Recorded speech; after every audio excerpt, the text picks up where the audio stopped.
time. Let's have a conversation about deep performance. My life has just been immersed in high performance. I've always wanted to be a fighter pilot. From the age of 6, it was my dream.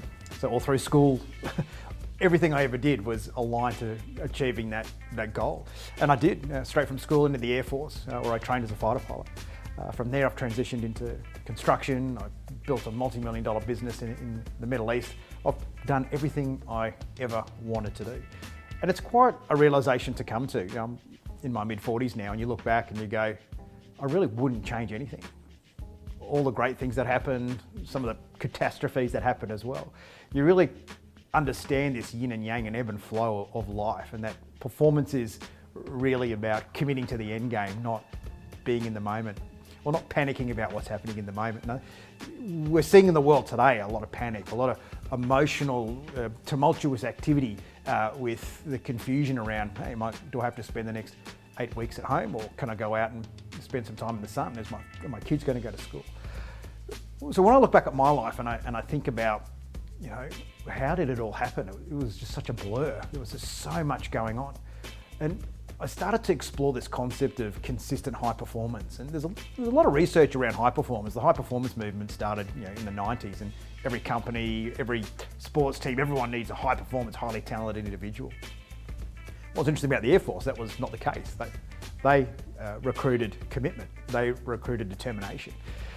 And when I started to look a little bit deeper into high performance, I just kept hearing that word, deeper, deeper, deeper. And that's really the origins of deep performance. It was a type of performance that encompasses high performance. It encompasses having a rest, but most importantly, it's about living a life well lived.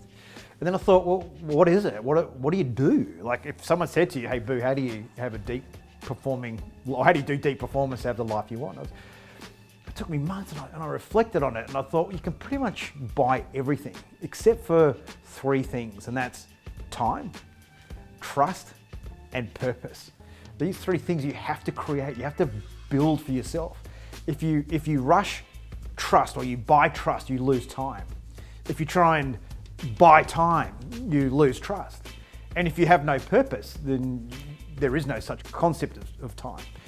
And when you want to achieve those big goals, when you're looking at something that's truly transformative, the one thing you have to be above all others is patient. So it's the interconnecting relationship between these 3 parts, and it's down those channels I've sort of continued to research what it is about these groups of individuals or teams who, even in a high performing environment, even in the NRL, the NFL, the NBA, the Formula One, business, entrepreneurs, within those communities of high performers, how is it that this small group continue to outperform the high performers? And it's there that you find the secrets to deep performance.